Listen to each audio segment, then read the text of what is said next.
세계 5대 건강식품으로 손꼽히는 렌틸콩, 많은 분들이 건강을 위해 밥에 넣어 드시거나 샐러드에 뿌려 드실 겁니다. 하지만 잘못된 섭취 방식은 오히려 우리 몸에 독이 되어 돌아올 수도 있다는 사실 알고 계셨나요? 오늘 건강 밥상에서는 렌틸콩의 놀라운 효능 뒤에 숨겨진 잠재적 위험을 깊이 파헤치고 여러분의 건강을 지키면서 렌틸콩을 안전하고 맛있게 즐기는 모든 방법을 자세히 알려드리겠습니다.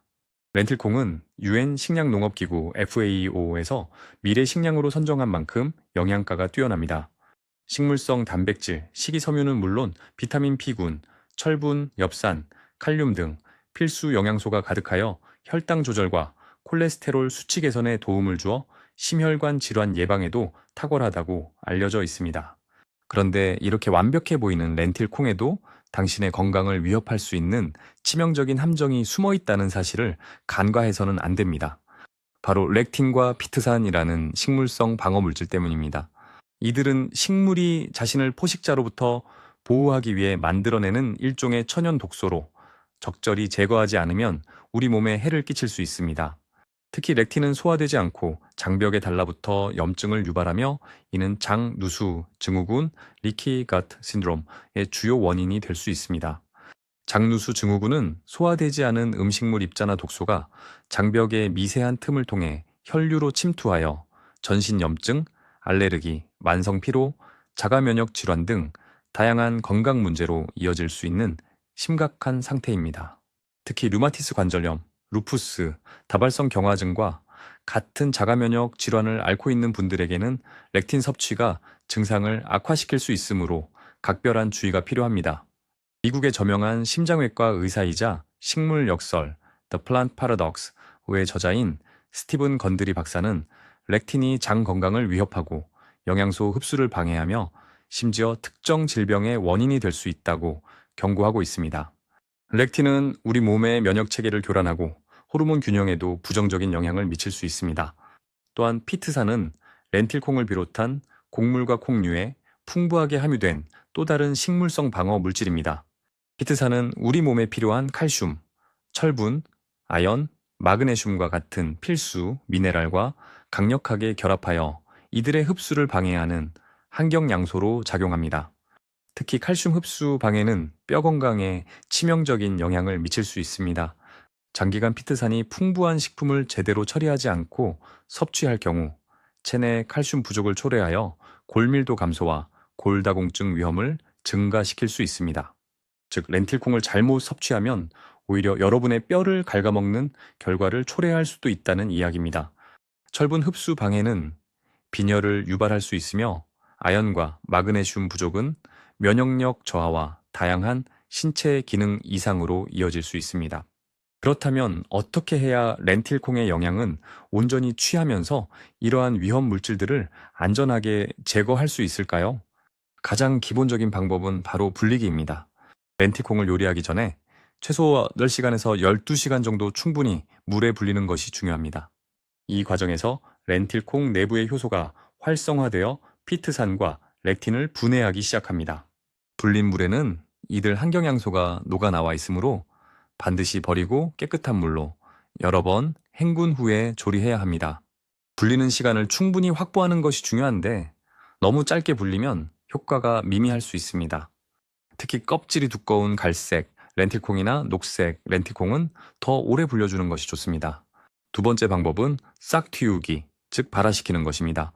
렌틸콩을 발화시키면 렉틴과 피트산 수치가 더욱 현저하게 감소할 뿐만 아니라 비타민과 미네랄의 생체 이용률이 높아지고 소화 효소가 풍부해져 소화 흡수율이 크게 향상됩니다. 싹 틔우는 방법은 간단합니다. 먼저 렌틸콩을 8시간 정도 물에 불린 후 물기를 빼고 넓은 용기나 천 주머니에 담아 서늘하고 어두운 곳에 보관합니다. 하루에 2, 3번씩 깨끗한 물로 헹궈주면서 물기를 빼는 과정을 반복하면 2, 3일 내에 작은 싹이 트는 것을 볼 수 있습니다. 싹의 길이가 0.7mm, 1mm 정도 되었을 때가 가장 좋습니다.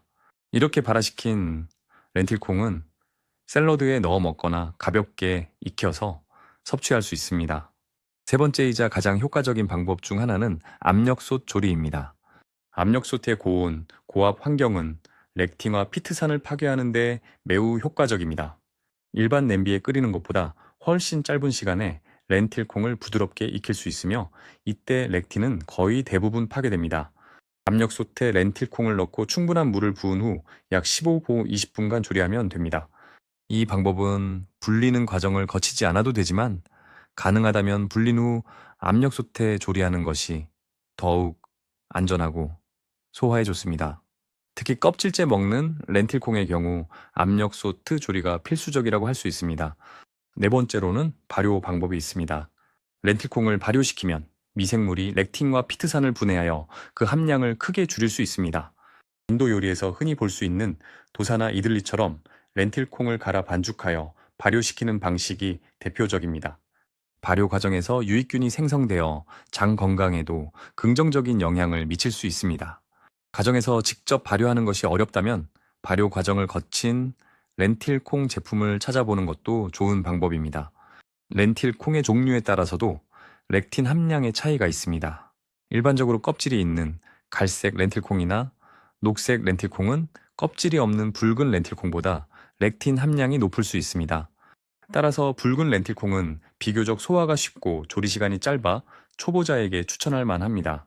하지만 어떤 종류의 렌틸콩이든 앞서 말씀드린 불리기, 싹틔우기, 압력솥 조리 등의 과정을 거치는 것이 안전한 섭취를 위한 최선의 방법입니다.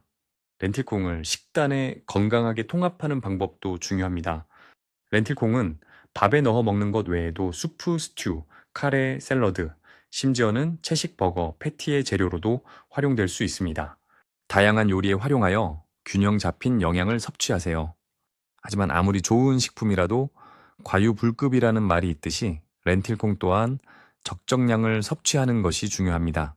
처음 렌틸콩을 섭취하는 분들은 소량부터 시작하여 점진적으로 양을 늘려나가면서 자신의 몸이 어떻게 반응하는지 살펴보는 것이 좋습니다. 특히 소화기관이 약하거나 과민성 대장 증후군과 같은 장 질환을 앓고 있는 분들은 소량 섭취부터 시작하고 반드시 충분한 전처리 과정을 거쳐야 합니다. 또한 임산부나 어린아이의 경우 소화 기능이 더 민감할 수 있으므로 전문의와 상담 후 섭취하는 것을 권장합니다. 렌틸콩은 식이섬유가 풍부하기 때문에 섭취 시 충분한 수분을 함께 섭취하여 소화 불량이나 변비를 예방하는 것도 중요합니다. 여러분, 렌틸콩은 분명 놀라운 영양을 가진 슈퍼푸드입니다. 하지만 그 잠재적 위험을 이해하고 올바른 방법으로 준비하는 것이 중요합니다. 단순히 몸에 좋다는 말만 믿고 무분별하게 섭취하는 것은 오히려 건강을 해칠 수 있습니다. 오늘 알려드린 불리기, 싹틔우기, 압력솥 조리, 그리고 발효와 같은 전처리 과정을 통해 렌틸콩의 숨겨진 독소를 제거하고 그 안에 담긴 풍부한 영양을 온전히 여러분의 것으로 만드시길 바랍니다. 건강한 식습관은 작은 습관의 변화에서 시작됩니다. 이제 렌틸콩을 더욱 현명하게 즐기세요. 건강한 밥상, 건강한 삶을 응원합니다.